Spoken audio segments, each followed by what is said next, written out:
Now, I wanted to share why I wanted to have this conversation about hormones and the perimenopausal and the menopausal process is because, one thing I can relate to all my clients to, whether any age, is our hormones.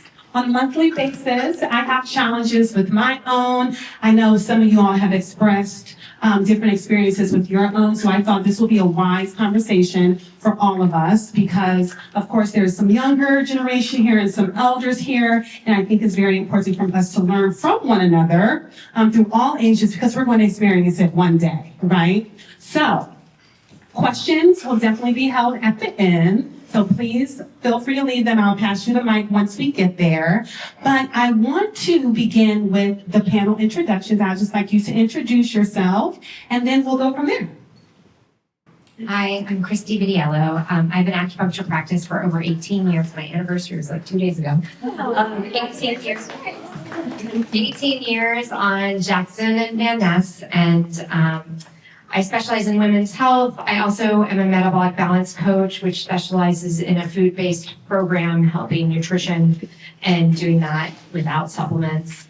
And and I love doing acupuncture, and that's how I know Simone. So we'll pass this on. Yeah. I'm Dr. Amy Day, and I'm the founder of the Women's Vitality Center, which is a virtual practice now. So I'm based in the East Bay, but we can work with women, women plus, we say, gender identities welcome if you have ovaries and are dealing with hormonal issues. So we work with women plus throughout the state of California. And we are women's health and hormone specialists, and particularly perimenopause, but certainly the before and the after as well. But there's such a need for support and understanding and education and guidance during the topsy-turvy part of perimenopause. So that's really my passion and my expertise, and I'm delighted to be here. So thank you.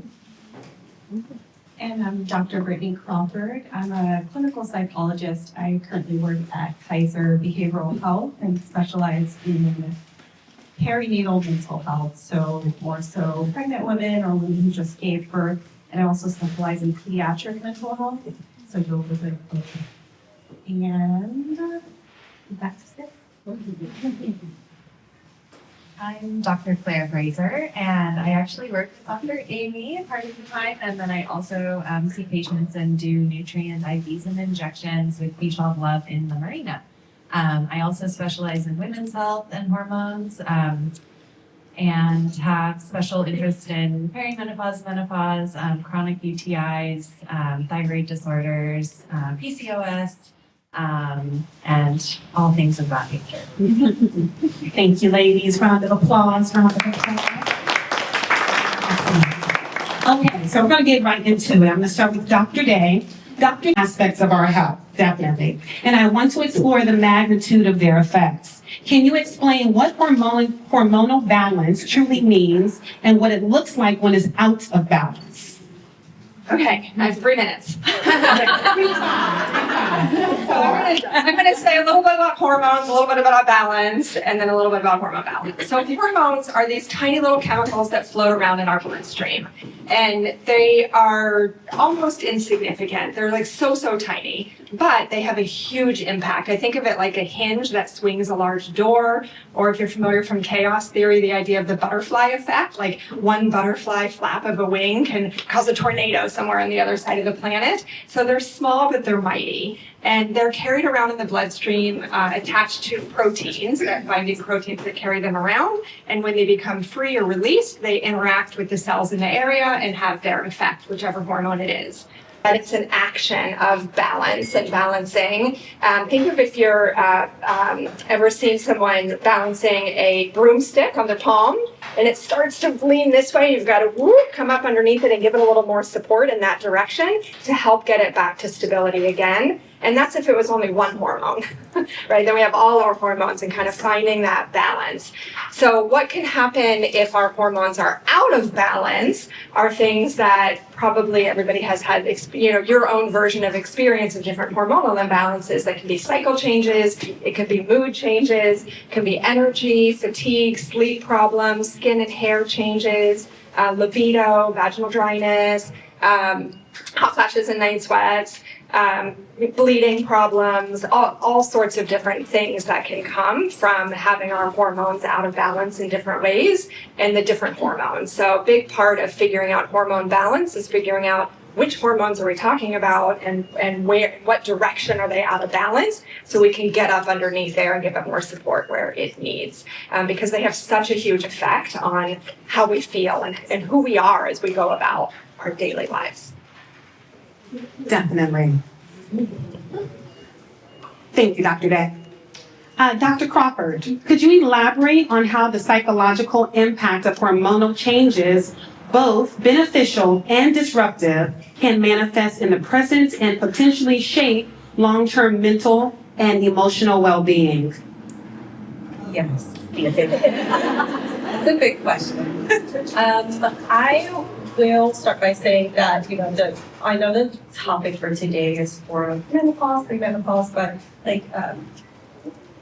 Claire's also mentioned there are other hormonal related conditions that can impact mental health long term as well, in addition to PCOS, thyroid issues, and any other type of endometriosis, other things like that. So just keeping that in mind, I think, is helpful, because maybe not everyone is at this moment menopause, maybe there are other things going on. But when it comes to what are the benefits of hormonal change, I think I'll start with that, because we don't really talk too much about the benefits of hormonal change. We also we talk about the negative impact, night sweats and irritability. But I think one of the main benefits for me. Thank you. Thank you. One of the major benefits, I think, in a mental health point of view, is that identity shift.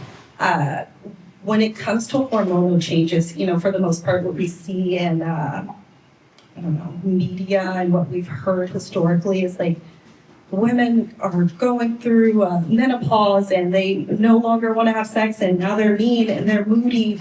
And who are they now? Who are you? What are you good for? You are not bearing children. That kind of shift, of that identity shift of okay, why? But I see it more of a positive identity shift, because I think that we're some of the only creatures that live past childbearing years. And I don't know the research, so I'm not going to lie to you and tell you I know. But someone somewhere looked into that, and they seen that, it's because older or women who have more experience, older women who have more experience, there is a necessary function for them in society. We look to women as our elders, we look to them for knowledge, we look to them for wisdom. So there is a function for us surviving past childbearing years. I'm sure maybe even for some other animals, but Orcas, yeah, because older. There's very few mammals that live. Yes. It's called the grandmother effect. That's what it is, the grandmother effect. So there is a reason for it. I think that having that information in the therapy room is helpful, because most of what women are thinking about, we're thinking about ourselves, who we are, how we show up in society. And I think that that's one of the positives, is knowing that there is a greater purpose for us surviving past those years. It's also just one of the benefits is also knowing what change looks like in us, because I think that going back to the grandmother effect, we have a duty almost to further educate the youth, right? Because we're going to have daughters, granddaughters, nieces, and things like that, and they're going to have questions about their menstrual cycle, which is, their own version of hormonal change. So I think there are benefits in knowing that in terms of mental health. And then there are other benefits, but then we'll go to the not so great parts that I'm sure you all are familiar with, but probably do want to hear about that, negatively, at least I think serotonin more impacts estrogen impacts our serotonin and our progesterone and oxytocin and things like that. So some of the negative impacts of having that shift would be increased mental health, increased anxiety and depression. And if you already have anxiety and depression, then that kind of worsening in a way. Estrogen is, not estrogen, progesterone kind of impacts our mood and stress regulation. So when that is changed and influx, that's where you probably see it more so in your sleep. You're sleeping negatively impacted, and that irritability, like if you're feeling like I'm snapping, like I'm skating on thin ice and things like that, and that's that progesterone piece there. And the long-term negative impacts is that, that can negatively impact our relationships, or if other people are seeing us as a bit more moody, we're not having as great a sleep, and just overall physical health, because sometimes when we're out of balance, we get off of our routine, and we're not on our routine for a bit, that's one of the longer and negative mental health impacts. But I think we should focus on the positive, which is that impact and identity change. Definitely, yes. Well, I'm 34, but the mood changes and the fatigue and just the overall process of having to go through that monthly cycle is if you are familiar with it, it's a lot. It is a lot. So, you don't even have to be in these perimenopausal stages or ages to experience this. We all do experience this potentially on some level, some more than others. Thank you. Okay, so Christy, my question to you, being a acupuncturist and a herbal medicine practitioner, what is the traditional Chinese medicine philosophy when it comes to hormones, and which organs do you prioritize healing and why? So I feel like there's a lot you can do with Chinese medicine every day with the hormones, and the organs let me start with this. I think that we go into the sphere, I'm pretty loud, right? Yeah, I just, we go into the sphere that menopause and perimenopause is going to be so awful. And what I find is that what happens is your story doesn't have to be the woman in the grocery line taking the People magazine, vigorously, fanning herself and having a full sweat bath right there. That is not necessary. This is not your journey. You can say that's not going to be my story, because the more you regulate your hormones now, in whatever age you are, is the better path you're going to have for perimenopause and menopause.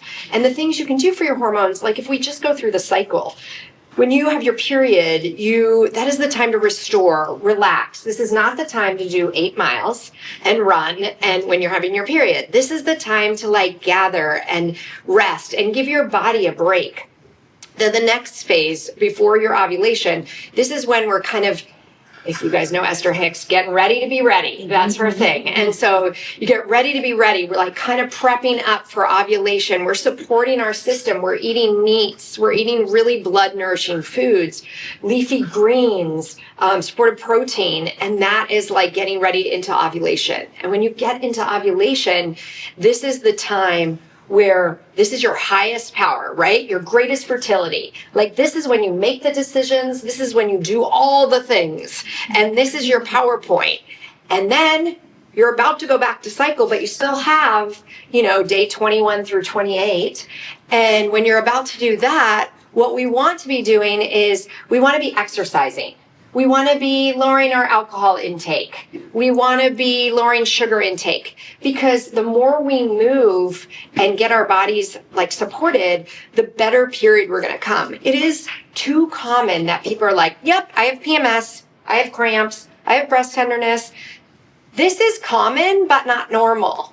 And this is a misconception people have. If you can control your cycles with herbs, food, acupuncture, any of that, this is what's going to get you through, and your cycles will calm down, being more normal, regulate to the ideal of 26 to 32 days. Everyone's going to be a little different. If you're not exactly on 28, it's okay.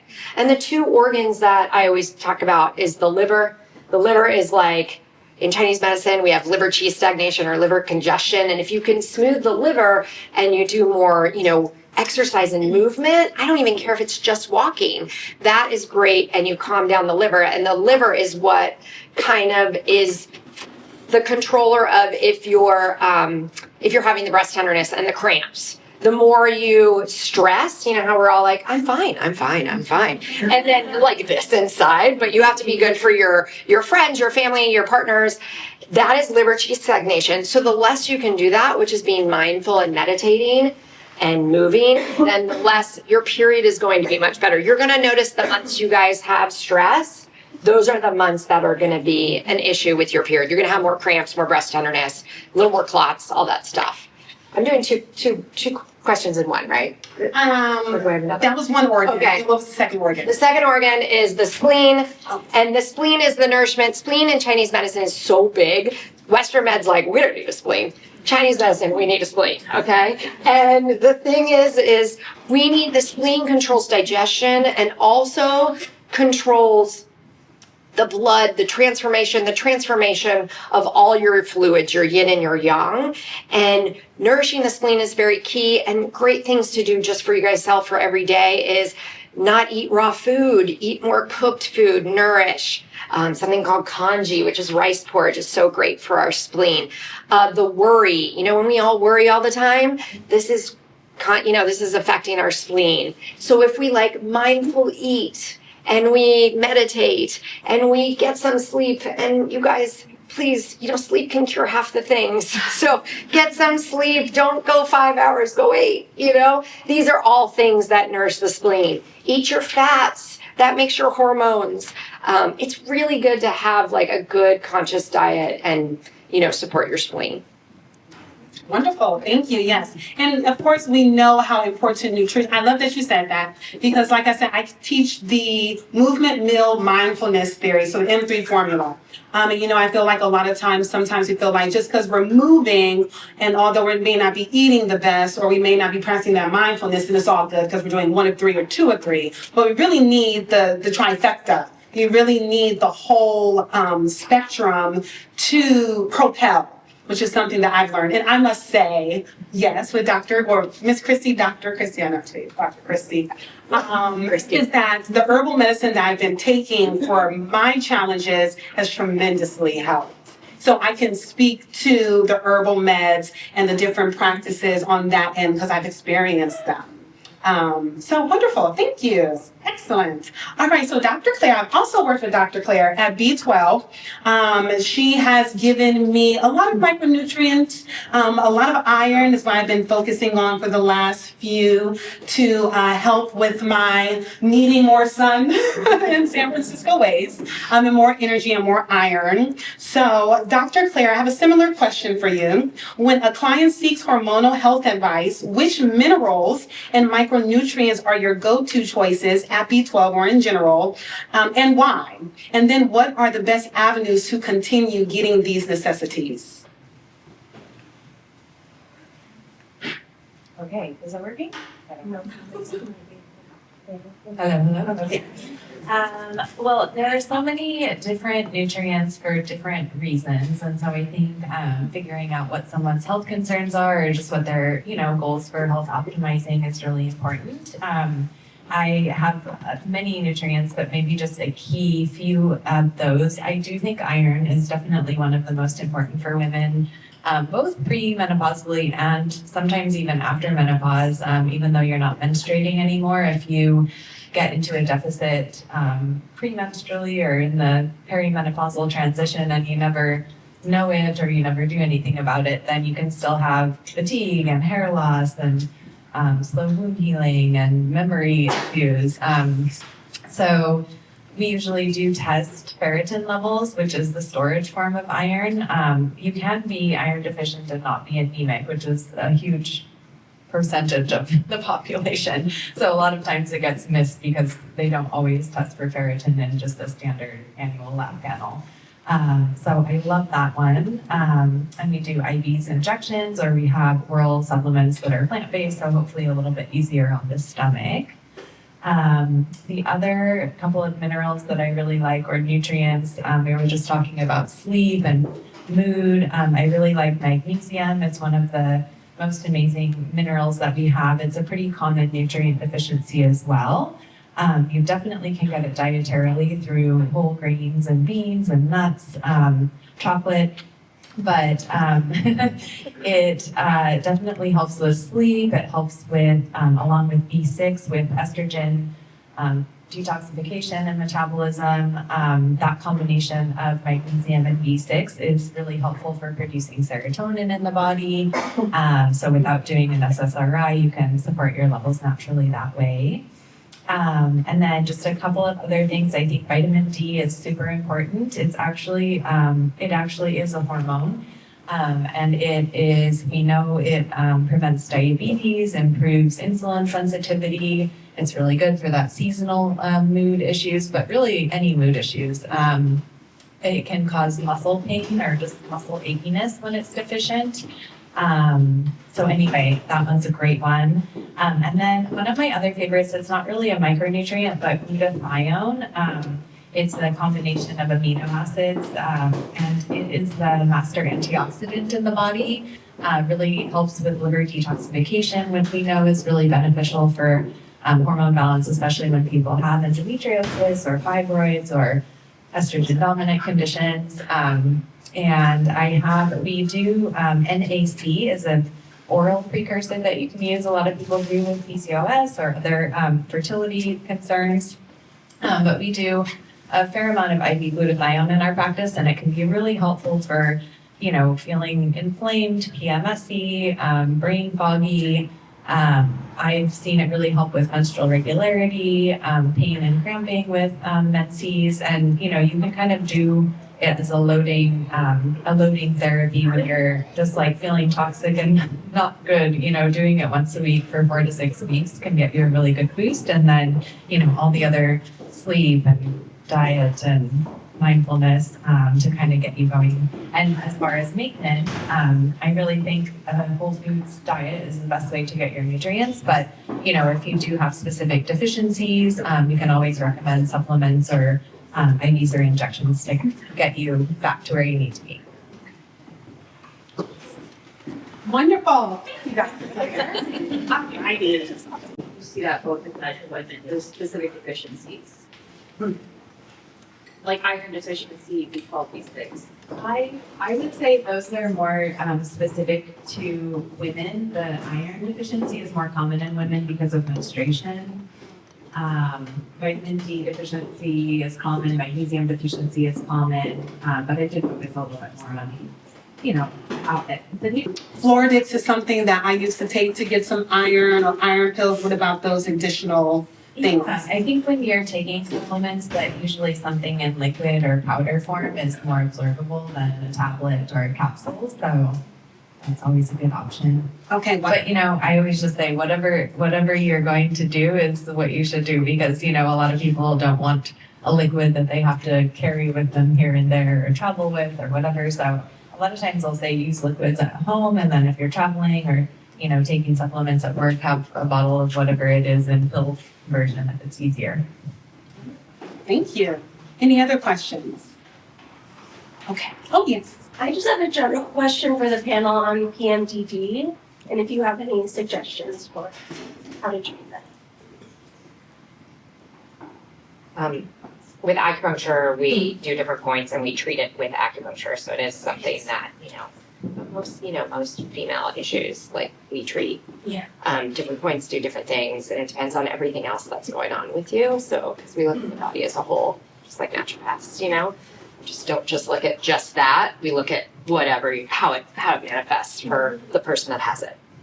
And just in case anybody's not familiar, PMDD is premenstrual dysphoric disorder, so it's a more severe form of PMS that has those intense symptoms leading up to the period, but then relief after the period has started.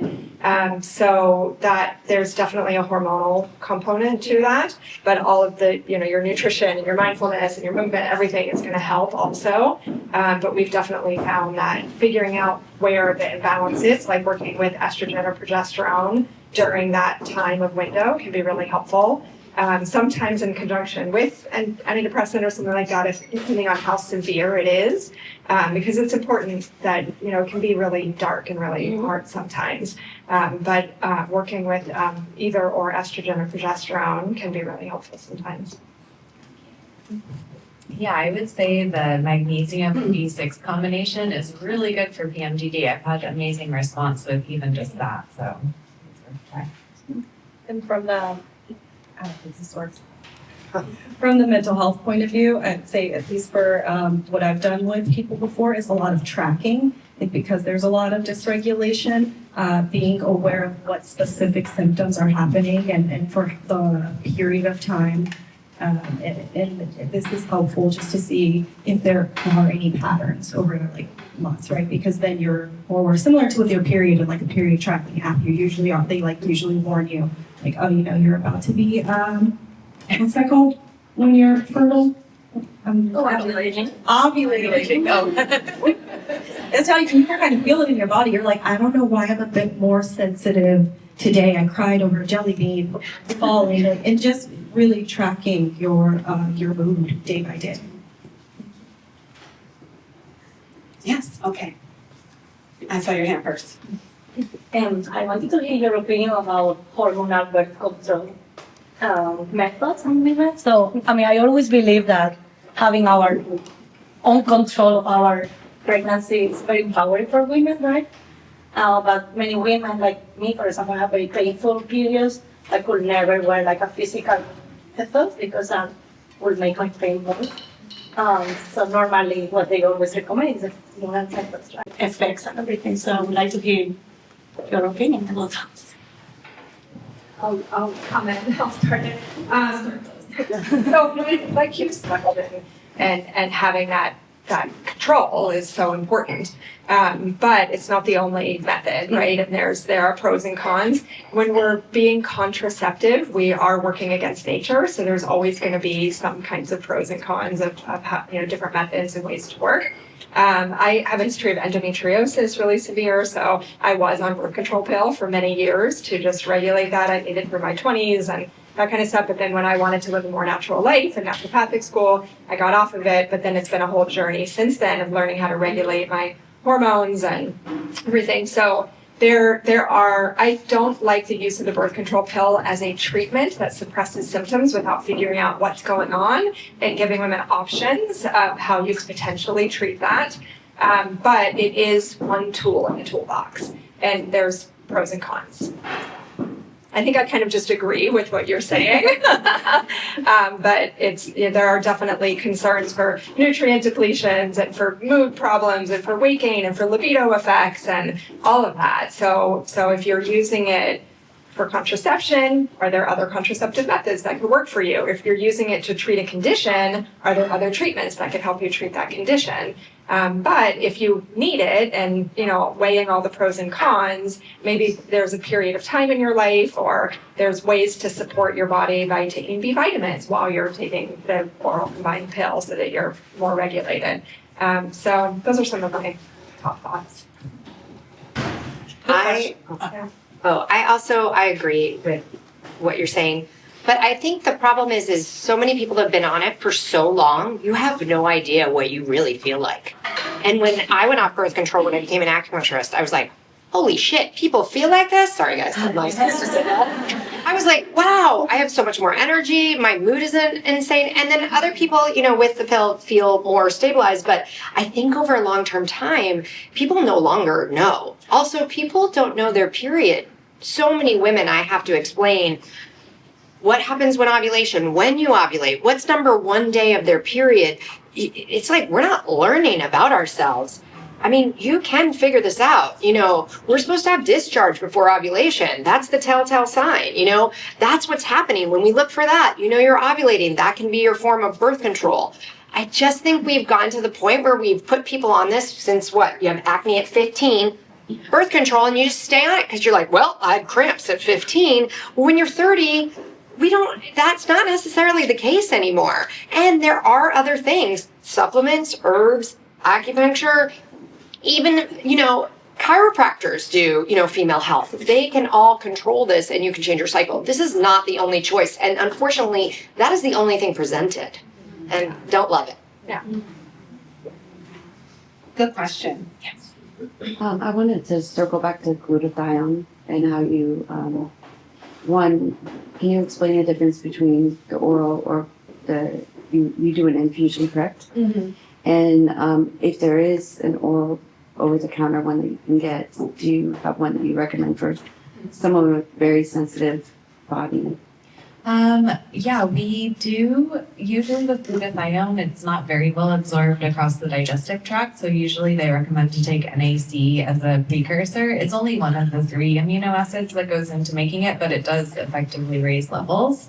And there are liposomal forms of glutathione that should be better absorbed, as well as we have one in a capsule from Tesseract Science. I think it's called Safe Cell Glutathione. So I've recommended those and I've had good results with them as well. But if somebody's having an acute, like endometriosis or, PMS, like I mentioned, I really prefer the infusion for autoimmune condition, whatever it is that we're really trying to quell the inflammation. I like to do the IVs because I think for a period of time and then maybe maintain orally after that. Oh, yes, Ms. Yasmin, then, yes, please. The doctor of Chinese medicine recognized the importance of movement and hormones, how it's connected. And so being in health and fitness, I really relate to that. And I'd like to hear of any of the other professionals, doctors on the panel who recognize that. I know getting your heart rate can actually impact our internal organs. It can stimulate the pancreas, and all that's connected and communicates with hormones. And I'd like to hear more how important emphasis that movement is really necessary for balance, because sometimes people think, if I lose weight, I'll feel better, or maybe just change my diet. But movement, there is a physical and biological component change. And I'd like to hear more stress or emphasis on that, how necessary it is. Yes. She said. I mean, the effects there's, I think as a lot of us get programming as we're growing up in our society to exercise for weight loss and to be small and to look a certain way and all of that. And I think that it's really an opportunity of self-empowerment to decouple those concepts and really embrace movement as our natural state of being as humans in our bodies, and to exercise for the cardiovascular benefits, for the breath. Thank you for the breath work that we did earlier today. Like, that is movement. One of the big areas of emphasis through perimenopause transition is muscle building for strength and maintaining your lean muscle mass and maintaining your bone mass, because the loss of muscle mass and bone accelerates tremendously over those 5 to 10 years. We lose a substantial amount of bone and muscle. So really working to improve that and maintain that, but also for joy and fun and movement and being in your body and all the psychological benefits and everything. So yes, I think that is so important, that we're not just like, what are we eating or what hormones are or aren't we taking? Or are we taking that bioidentical progesterone or not? It's not just what you're taking, it's how you're living your life and your movements, and trying to do that as often as you can through the day, through the week. Good question. And we will be elaborating more on that. And yeah, I have it noted as a question. So I'm thinking I might want to hold my question to the Okay. I want to see what your other topic is. Okay, for sure. Yes. So next, we are going to get into the perimenopausal topic. So any last questions on hormones specifically? Anything want to elaborate? Nope. Okay, perfect. All righty. So, Dr. Day, we're back to you. So, during what age range does the perimenopausal cycle truly begin? And what existing conditions, external or epigenetic factors can cause an early arrival? So I like to preface this kind of question with just acknowledging that perimenopause is a transitional phase. It is a perfectly natural thing that we are all going to go through if we live long enough. And that is not, it's not something, a lot of people ask about diagnosing perimenopause. Like, how do I know if I have perimenopause or if I'm in perimenopause? There really is no diagnostic criteria. There's no blood test. There's no exact definition. One thing that I think is helpful to think about that we can all relate to is thinking of puberty. When you first got your period, most people remember your first period, it's kind of a notable thing. And then you have your teenage years and all the topsy-turvy and feeling moody and irritable and questioning who you want to be when you grow up and all of that and all the changes in your body. And then your cycles regulate. But when did puberty end and things like settled a little bit? Like, was that 19? Was it 21? When what? It's vague for almost everybody. It's like it's just a gradual transition. So perimenopause is like puberty in reverse. So we have a very gradual transition into it. Potentially, it can be different for every person, but there can just be subtle changes start, like the cycle's a day or two later early, and it used to be always on time, or the PMS is getting a little worse, or I'm like not sleeping quite as well, or I'm a little bit more irritable before my period. It's like some things just like feeling a little different in my body. And that could be early signs. And perimenopause, we know the end of perimenopause is the definition of menopause is when it has been 1 year since your last period. So menopause is a day. Actually, I recommend that you throw a party, celebrate that you have made it into this new phase and new identity in this new place in life.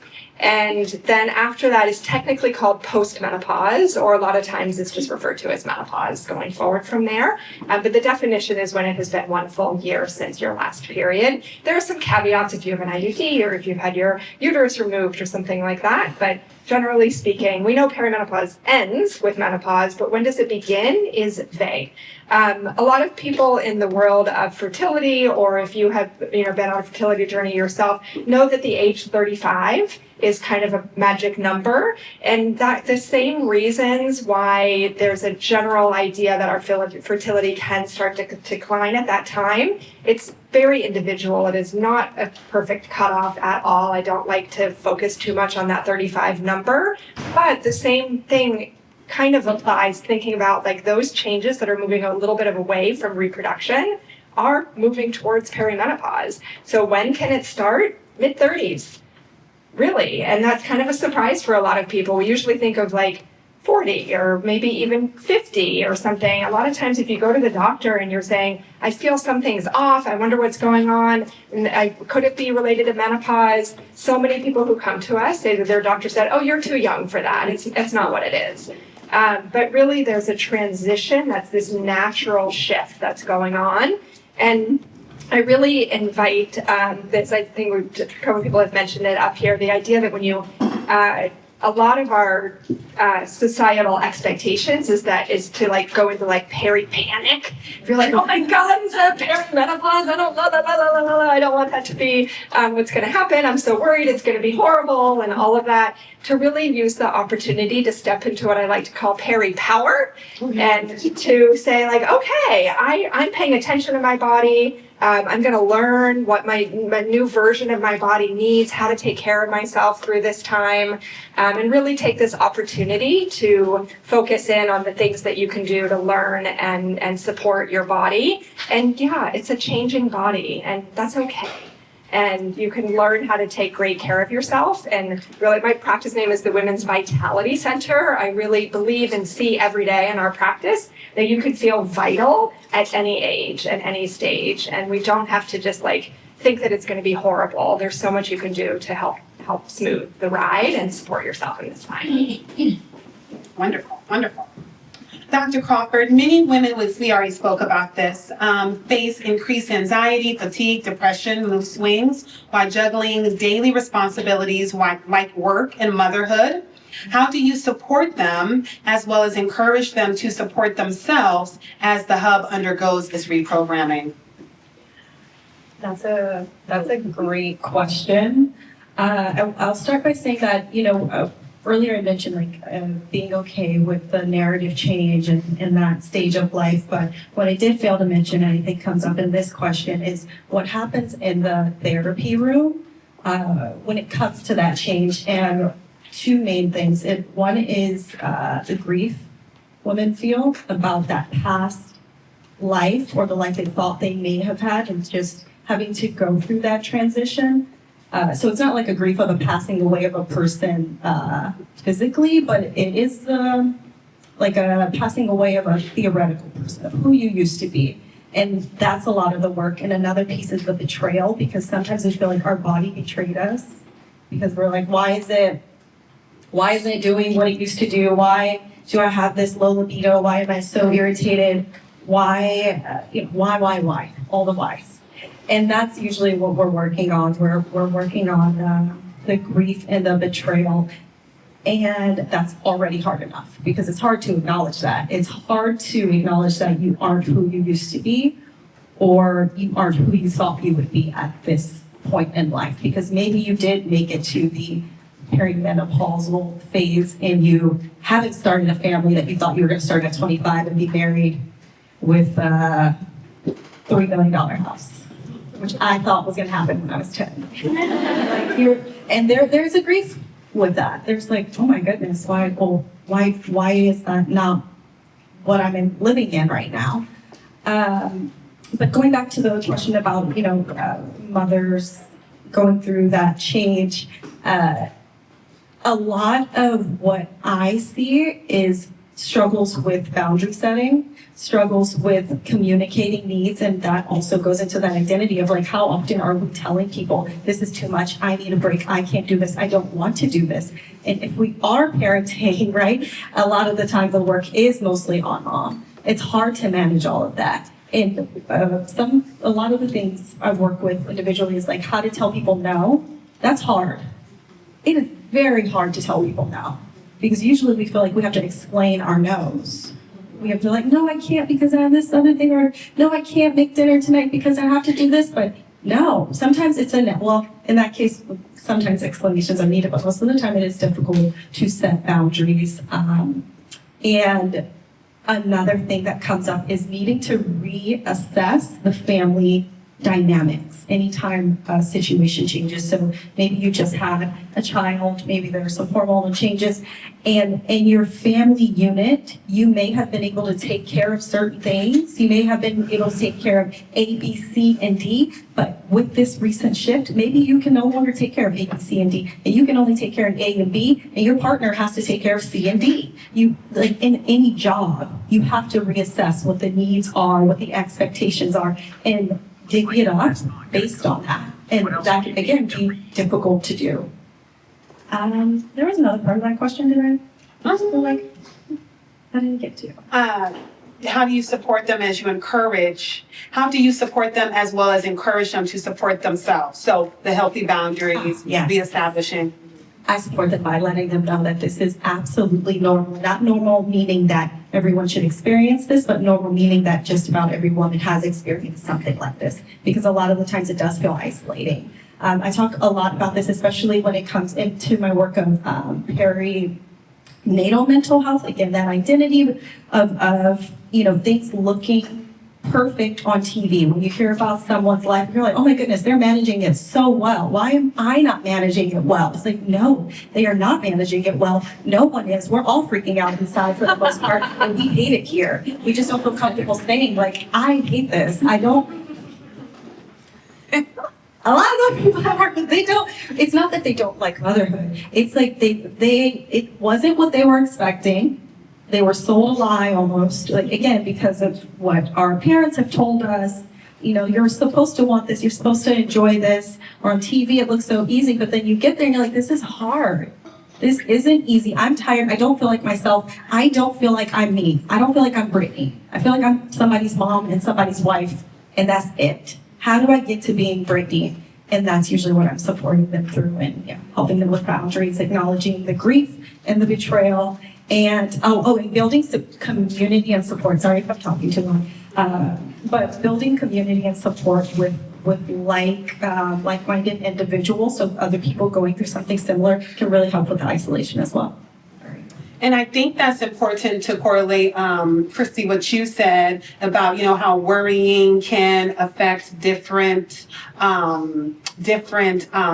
aspects of our being. Yeah. So how one can easily translate into the other, which will easily translate and manifest into madness or chaos, potentially. So again, the trifecta, you really do need multiple variables of wellness to just complete yourself as a package, I hope you all can feel that. Let's see here, Dr. Claire. Now, we spoke a little bit about this that Miss Jasmine brought up. Speaking of the direct link between body composition and specifically having healthy muscle mass and low body fat or low body percentage and minimizing the extreme side effects that perimenopause or just hormonal imbalance can cause. Can you speak on that a little further? Yeah, and I was thinking it would fit in with the movement question. I do see that people that generally take care of themselves, I mean, are able to sleep, eat a relatively well-balanced diet, and they do work out, doing some kind of resistance training, that generally people that have that balance do go through perimenopause and menopause more easily. It doesn't mean it's 100%. Like, I don't think people should blame themselves if they aren't able to do everything perfectly. It's just, you know, some of it's just genetic and the way things are. Yeah, muscle mass we do know is really important for longevity in terms of reducing risk of cardiometabolic conditions and also reducing risk of cognitive decline. And I was hearing on, I think it was Fresh Air, an interview with Bonnie Tsui.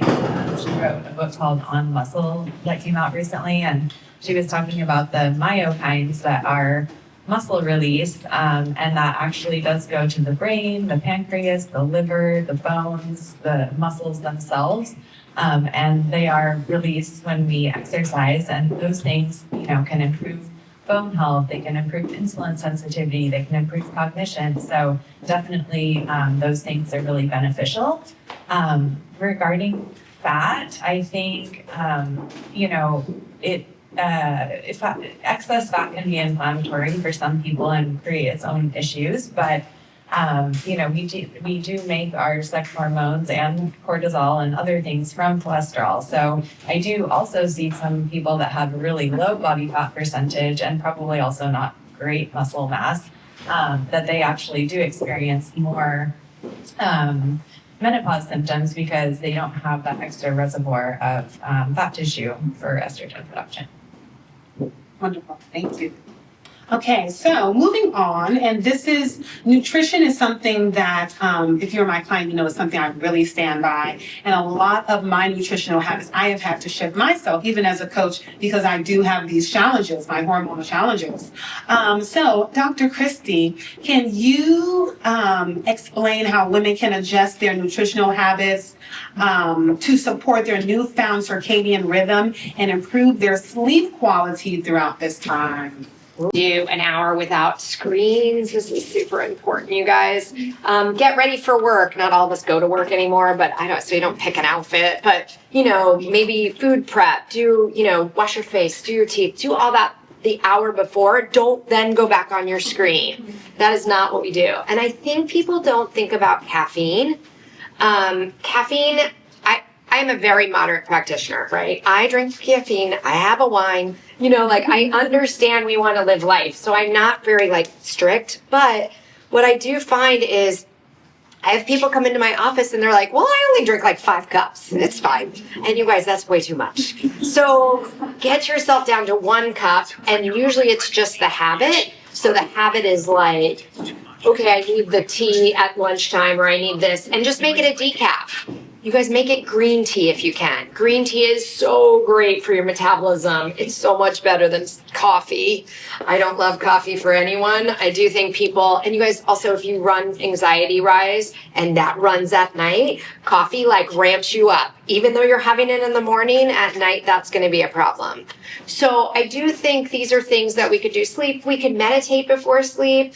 Good old V over here, she sends me night meditations all the time. And I'm like, ooh, and you can listen to them while you sleep and it's going to make me powerful and abundant. And so if you could do stuff like that because it's calming voice, I do think those are important things. And nutrition, definitely don't eat too late, but definitely eat, those kind of protein, fat, all that good stuff. Can you also speak to the cold water versus hot water yes. and the importance of why and why not? Yeah. I think that's really important. So we go back to the spleen because in Chinese medicine, spleen is everything. And when you do too many cold things like raw foods, like big raw salads, right? That's cold. So the belief in Chinese medicine is also warming water. I like walk around with warm water all day long. You know, my patients are always like, oh, there she is with her warm water. And it's because it's so nourishing for our digestion. Our digestion really likes warming food. I know a raw carrot is excellent, you guys. I do know that. But you're not getting all the nutrition because your body can't even process it because it's flaring up with the raw. So the same idea with the warm water is that you're, you know, kind of always helping your digestion along. You're helping the raw foods. If you are eating some of it, because we are nuts, sushi, all of that. And we're helping that. So the warm water is always regulating your body. And the other key thing is, you guys, water's so important. And what I kind of tell my patients is, if you weigh 150 pounds, you want to drink 75 ounces in water all day long. And I want you to measure it, because most people that measure after they leave me the first time, they're like, oh, I didn't even drink close. And some people do, which is great for you guys if you already do that. It's even hard for me. That's why I walk around with warm water all day. So, yeah. Can I ask a question? Is that okay? Mm-hmm. One, what about black tea? And two, you keep mentioning not eating cold food. Yeah. Do you not eat cold foods at all, or do you just limit how often you eat cold food? I limit it. I will never order a big salad. That would be really rare for me. I would order maybe a side salad. In wintertime, Chinese medicine really believes to go with the season. So like that's when we do soups and stews. If we had really hot weather, like I grew up in Arizona, you are eating like a salad and you are getting nothing hot, because that is just feels crappy. But in this weather, San Francisco, we're mostly cold. So we're already running cold, you guys, and that's affecting our hormones and our digestion. So I am mostly all warm, but I'm going to grab some nuts. And I'm going to grab, a salad, but I'll make sure I'll have like hot chicken on it. You know, so you're kind of melting it up, but you get both. But rarely would I ever order a salad as a main meal. And what was the first one? Black tea. Okay, I am a black tea drinker. I am going to admit it. Because I don't drink coffee, but I do drink black tea in the morning. So I don't think it is warming for okay, so there's coffee. That's an inferno in your gut. There's black tea right here that is good and warming for the body. So I'm going to more likely do it during winter time. Then there's your like oolong and your middle row. That's going to be more moderate. And then your green tea is cooling, even though it's hot. But there's a lot of benefit to it. So a lot of times what I'll do is I love my black tea in the morning.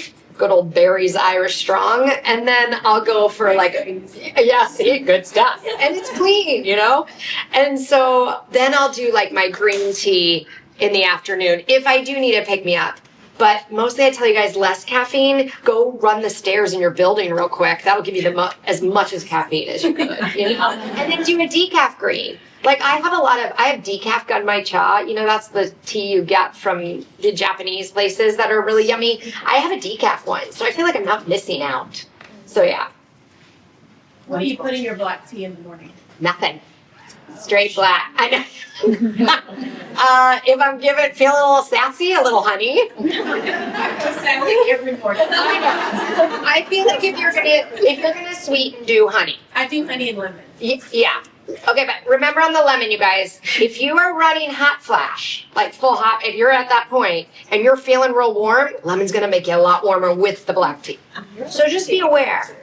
Yeah. I have a question for that. So for the women that run hot, drinking hot water is going to be okay. I mean, Okay. it's maybe just do a good old lukewarm, because if that's making you hot then just do like a general temperature, room temp.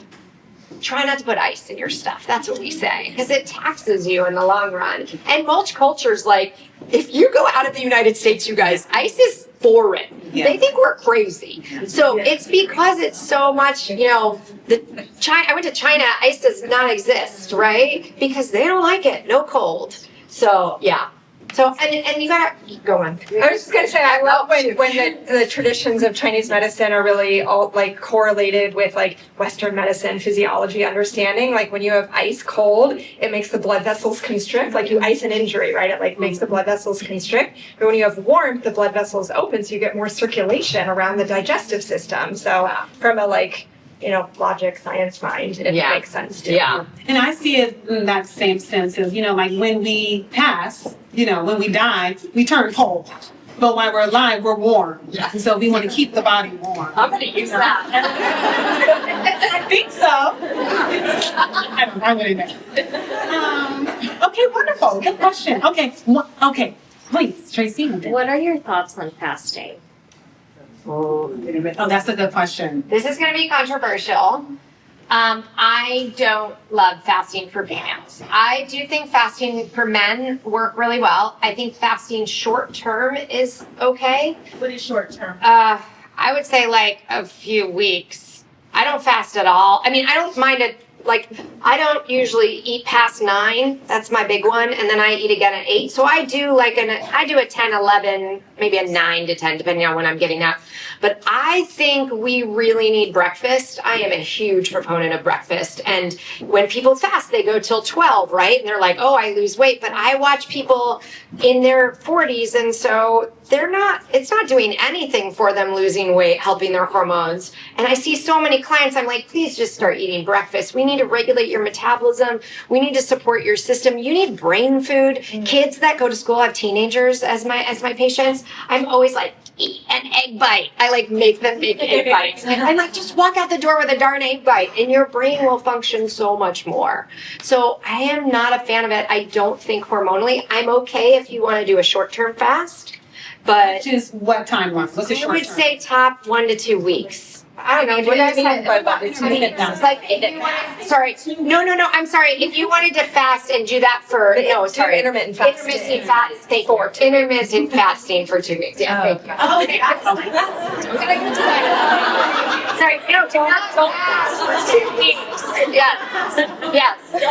If you wanted to do a short-term intermittent fast, but I do not love it. I don't believe. But they might disagree. It's not my thing, but I know some people do. Yeah. I like to eat. Yeah, me too. I'm Italian. Just to pick in like the science and studies and everything, so many of the studies on intermittent fasting are done on men. So that differentiation of what works for women is so different. And a lot of the women that I think we all work with are adrenal depleted. Like we're like running on fumes already. And you don't have the reserves. The fast is a stress on your system. It's a challenge. That's part of where the health benefits come from because you're like responding to a stress. But if you don't have the reserves, then it's not great. And a lot of the longevity and cell turnover and everything benefits start at 13-hour overnight fast. So that's my sweet spot to recommend for most people, unless you're really depleted and can't even go to 13 hours. But if you think about your dinner maybe more at like 7 done by, and then eat breakfast at 8 in the morning or something like that, like doing a 13-hour overnight fast works for most people, and you get those cardiometabolic and longevity benefits without it depleting your system. And I'll also say the more that you work out, the more the metabolism is going to pump up. So you do need to feed your muscle mass. Yeah. I agree. Yeah, you definitely have to eat. Yes. My question was about intermittent fasting as well. Oh, okay. Okay. Any other questions? I have another question, but I don't know if you're going to have questions at the end. I have one more main question, and then we'll open up for 4 questions. Okay. Their relationship with rest, boundaries, and their body. I love that question. Thank you. I created it. It does. It invites you to reorient yourself to rest and boundaries. And what was the last one? Those things. It's an opportunity to really, really reconsider the pace that you're living your life, what matters to you.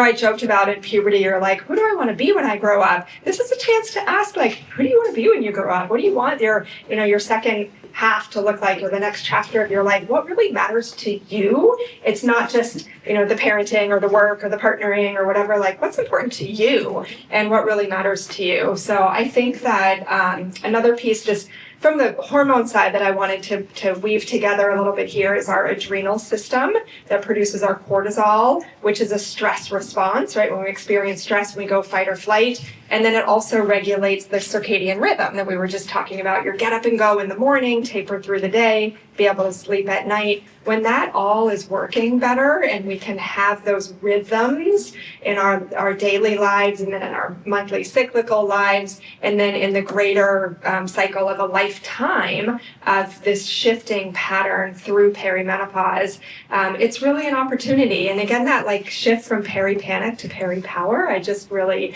been riffing on that and for writing some emails and posts and stuff, because it's just really important how we're approaching it. And I think that opportunity to work with a practitioner or provider and like learn more about your body, maybe do some lab testing to see how your adrenals are doing or how your thyroid is, or do you have PCOS and you hadn't realized it along the way, or where are you in that perimenopausal transition, and checking your nutrients and checking your heart health and your diabetes markers and like knowing what's going on in your health.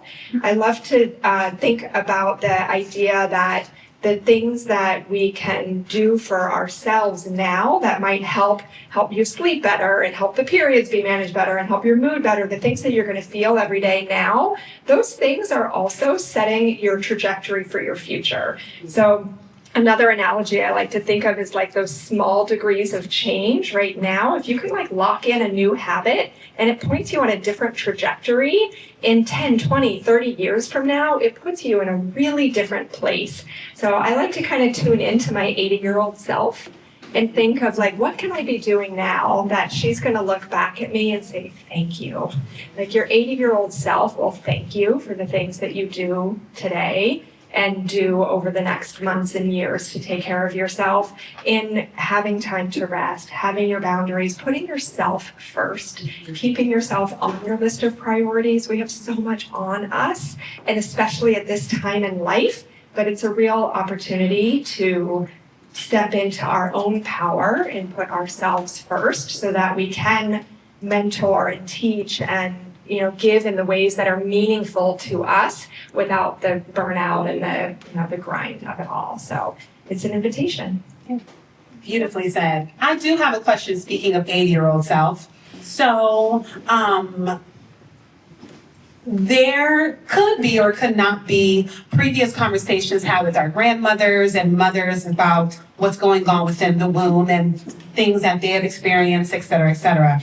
So are there any generational potential pass downs that can affect us from daughter to mother to grandmother? Is there anything in the matriarch that can be passed down through the womb or the DNA?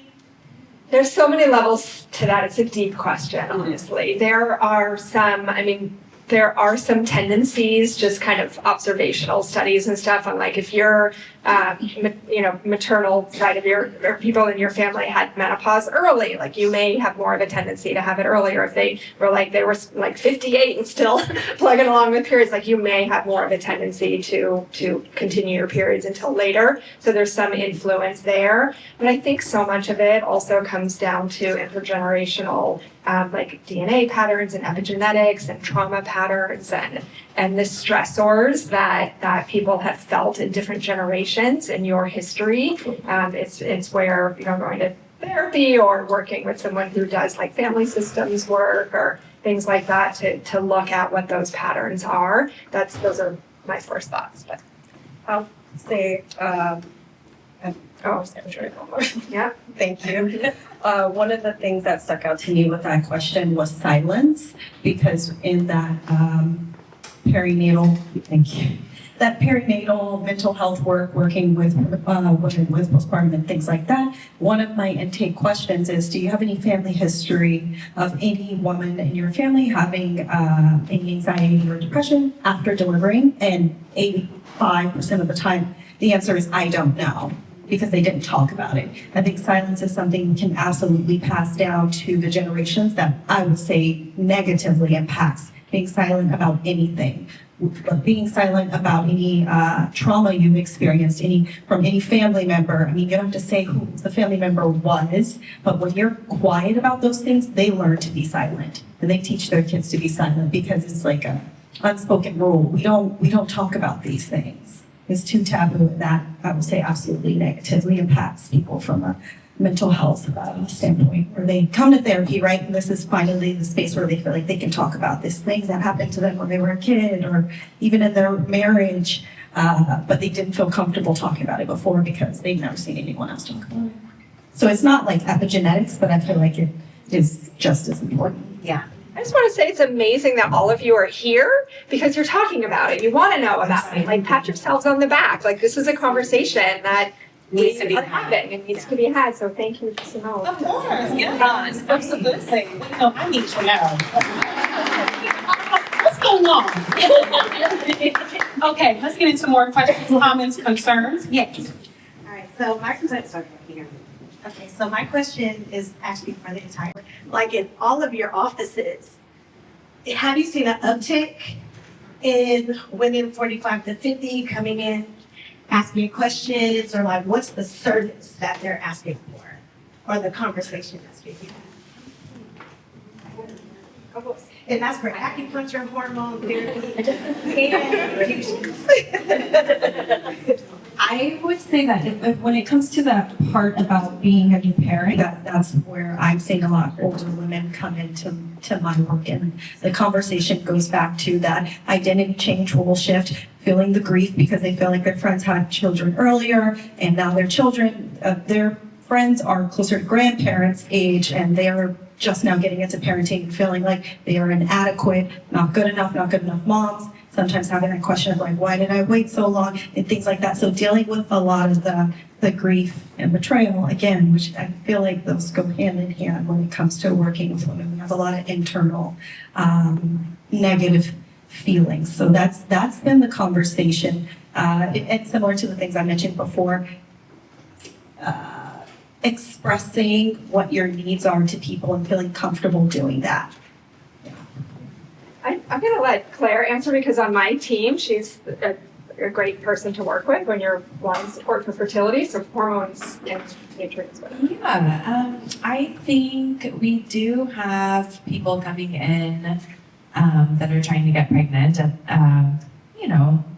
early to mid 40s. I don't have too many people in their 50s, but I just really try to be realistic with them. I mean, our fertility greatly declines, starting in our late 30s. And I do think that there are so many things that we can do to support fertility. And, glutathione IVs honestly are incredible. Like, I've seen improvements in AMH and FSH, which isn't, they say really supposed to happen, but it does. So I think that's great. NAD, nutrients, as far as interventions. I mean, I think also the sleep, the stress, the cycles of activity and relaxation, the nutrition, like all of that is super important. And then I think there's a lot that we can do to help, but I just also think that you have to be really careful with blaming yourself if you're not getting pregnant, because this is just the science. This is just the biology is, there just aren't as many chances as we get older. And I feel like, it's so hard to, if that's something that you want in your life, not put that as like the most important thing, but just have a soft focus on it in some ways and let be what will be, and think of alternatives. Like, if you can't have a child of your very own blood, maybe think about adoption, or how can you be a parent, and how can you be an auntie, or how can you those kind of things I think are just really important to kind of like hold in the back of your mind as well. Can I add one piece? Sorry, just because what came to mind is another thing that happens, which goes back to identity and reassessing what it means to be a woman. Because a lot of the times, specifically the grief, if you are struggling to have a child or you haven't had one, it goes into, well, am I not a woman if I can't have children? And I think that conversation is needed, and goes back to, our parents being silent, or women in our histories being silent, because I think there's more to being a woman and more to being a mother than actually, bearing children, because there are a lot of people that need a mother-like figure. And I think that it's up to us in our own work to figure out what it means to be a woman, what it means to be a mother. And is it okay if it doesn't look like what we thought it was going to look like? And I see that with with a population that has been a bit older than, the teenagers and kids I see. I'll just personal share, I'm an adoptive mom, so I've been through a lot of that process of shifting and everything with that. But I will say, something else that I've seen that I know you would do also is just working really closely with a reproductive endocrinologist that's monitoring things in more, specific ways for assisted reproduction, but really optimizing thyroid and making sure your nutrition is really up and like helping to support everything around that. And then I think acupuncture is amazing there, so you should talk next. So I'd say probably a fifth to a fourth of my practice is fertility. It's just natural because even if you came to me for shoulder pain and then eventually you want to get pregnant, you kind of just stay there. And I find that a lot of my patients are probably late 30s to mid 40s. And I just think it's the Bay Area. I mean, we're trained to get a job, get a career, to be successful, and then we decide a little bit later. And because they're not my Arizona friends. A lot of them got younger, a lot different, So I think it's just a different environment. Acupuncture fully supports it. There is a lot of IVF. IVF with acupuncture is your percentage is much higher to get pregnant. I think, unfortunately, there are some doctors that are like, yeah, go to acupuncture. A lot of the fertility clinics have acupuncturists on staff because it's important. Like with IVF treatments, I see someone right before and right after their transfer. Because the support is so helpful for the body. But I'm really big on, it's really hard for me when people show up and they're like, I'm getting IVF next week, and I've never even seen them. And it's really important to get your body ready. So if you do want to get pregnant, get off birth control much sooner than you should. Much sooner than they say. Much sooner than they say, thank you. And start prepping your body for, natural cycles. And then when you do, then you're more likely to have success stories. And I cannot stand the term geriatric pregnancy. Me neither. I want to throw that at someone. That was definitely a male practitioner. Age of 35 is geriatric. Yeah, that's insane to me, you guys. I have tons of patients that are over 40 pregnant and very successful pregnancies. And then also they're going to scare you into not doing natural birth. And that drives me nuts too. I don't care that if you can get pregnant, you can have natural birth. We all did years ago. And so yes, you're going to need a little bit more support, but screw that. You don't have to do a C-section 38 weeks. That's my, controversial opinion. But there you go. Thank you. Okay, we have time for one more question. Maybe one or two. Okay, Stephanie. I was I feel like my question is geared towards mental health on postpartum. What is something that can help prevent postpartum depression? I have a daughter, and if she ever goes through experiences or gives birth to a child, what are ways I can support her? I feel like some of the points were already answered about silence and acknowledging and speaking on it. My shock, or at least from my experience with this relates to the question, is I didn't think postpartum depression was going to happen to me. I believed it was a taboo. I was 139 pounds, very active. I was very, I had my support, and then after giving birth, everything changed. And they talked about that, the betrayal, and the different, changes in what goes through mental and hormonal. Is there a way to lessen the load of postpartum depression or not? That just comes with the territory of giving birth. I know that's a loaded question, but I think it's great and necessary, even being able to talk to your daughter about it, right? That's one of the things, because then it's not going to come as a surprise, because a lot of it is chemical, hormonal. Our body is already managing normal hormonal stress, and then you're adding on postpartum hormonal imbalance. So it's really depends on how your body's going to respond to it. It's different for everyone. I will say what increases the chances is if you already have mental health distress, if you are in oftentimes in a relationship that isn't supportive, if it was an unwanted pregnancy, those are the things that can increase it. So I guess then what could decrease it is again, the support system, making sure whether it's support of women, which I feel like is always more helpful. Like your partner can be helpful, but that's not usually the support system that's the most helpful. It's honestly like that kind of sisterhood. You mentioned that you were active, so it was a surprise to you. I would say that there's nothing that you did to cause it, and that's something that I want to highlight for you. And if this does happen to your daughter, to let her know that there's nothing you're doing to cause it. It's not like you were eating things you weren't supposed to eat, and you weren't doing enough exercise, because that puts the blame on you. And it's not a blame thing, and it's not you. It is a body response to this imbalance, this irregularity, like we talked about earlier, when it comes to estrogen and progesterone, and they are responsible for serotonin, dopamine, oxytocin. Huge shift. Yeah. Huge biochemical shift. It's so your body's just trying to regulate itself. And I'll also give it to you. No, you got it. Well, that was all the answer. But yeah, your body's just trying to figure itself out. You didn't do anything wrong. Your body's not doing anything wrong. It's honestly just trying to rebalance. There's a lot that happened. Birth can be traumatic, right? You've heard of traumatic birth and things like that. So your body has gone through some type of traumatic event. And although, yes, we are told that our body is supposed to go through these things, it's supposed to be normal, you're supposed to be able to handle it. But I don't know who said that.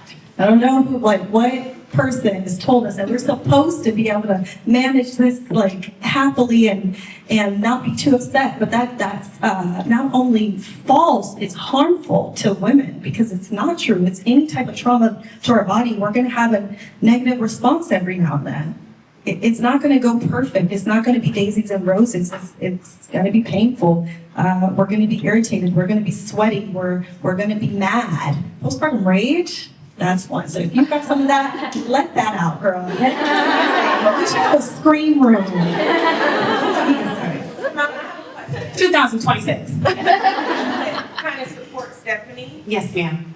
The two doctors on the end. I'm curious to hear what your thoughts are on her question. I agree. I don't think I have not seen a pattern that's set.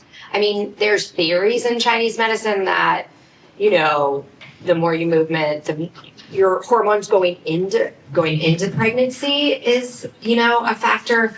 I do fully agree with the support system and the relationship. I feel like that's a big one, and I don't think people look at that enough. I've seen so many different components, but I do agree, none of it, oh, I feel for you. None of it's your fault. I'm all getting emotional already. So it's good. I'm curious why you ask specifically. Because I'm interested. I found the things that you two have said to be very interesting. I've been taking notes. Oh, so I was just curious to hear if there's anything more. Because I wanted to hear your perspective, because you have different practices, you do different things to offer her the support that she needs. Yeah. We care about her, and she's my friend too. Yes, we love Stephanie. Yes. It's Stephanie. It's very special. Very sweet. Yeah. She's had our new Eden baby. And I got to see the picture of her. That was very nice. I think that it's tricky in that window, those first few months and that real time, because everything is in such flux. So I'm trying to weigh in from a hormone perspective or something, but everything is changing so much. It's not oh, you just need some of this and that's what makes you feel better. It's everything is recalibrating as the boat gets rocked. So I think having, the food, the water, the sleep, the support, it's all happening at the same time, where it's hard to get to sleep and hard to get a shower, hard to, eat at least once a day. It's hard. So I think that having that compassion and circle of understanding and support around you is the thing. And then I think that the fact that you're already thinking about this for your daughter, but it could also be for any of us who have friends who might be, going to be postpartum soon or anything like that. How do we circle up as a society around our new moms, more and better? But I think, yeah, getting the support, I think that's all I think back in the day, you didn't have a baby and then you were alone. It was super community, and we don't have that anymore. And then you need to go back to work, by the way, in 6 weeks. That's not realistic. We do it, but I don't believe it's realistic. So the more support, when your friends ask you, what can I do? And if you're the friend, just show up with food. Just show up and be like, I'm going to take the baby so you can shower. Like, just those kind of things are huge. You need community support. And we have, lastly, Dr. Claire, and then we'll be wrapping it up, but you all will have much more time to chat with the doctors and the specialists after this. I was just going to say that from a nutrient perspective, nutrient and hormones, but I don't do prenatal care, but I will, do labs through women through pregnancy just to make sure that they are maintaining their iron levels or their thyroid function is good. And I think that's something that, sometimes I feel like I have patients that, I don't know, for instance, like Kaiser, they don't test a lot of different things or go very deep. They're kind of like, okay, this is the, basic thing that we know is important and required, but they're not going to dig very far. And so I do see sometimes people do have nutrient deficiencies, even sometimes through pregnancy, and their doctor isn't really, they're like, oh, this is, on the very lowest end of the normal range, so you're good. But no, it's not really good.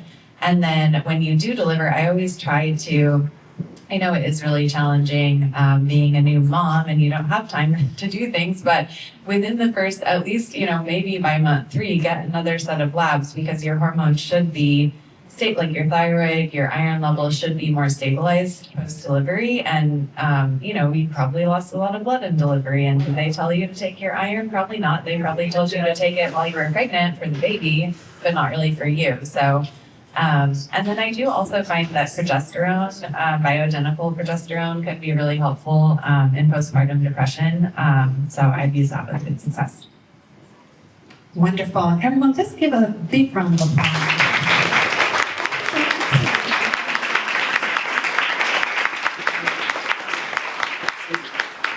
I'm thankful that I know all of you all, and I am, again, I think the common denominator today comes back to what I started with, was support.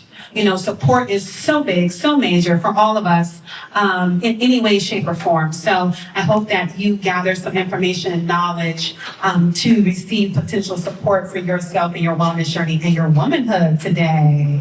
That's excellent. Okay, so I have hot food waiting. I have a really good spread. Oh, yes. Can I give a little offering of something from our practice? Of course.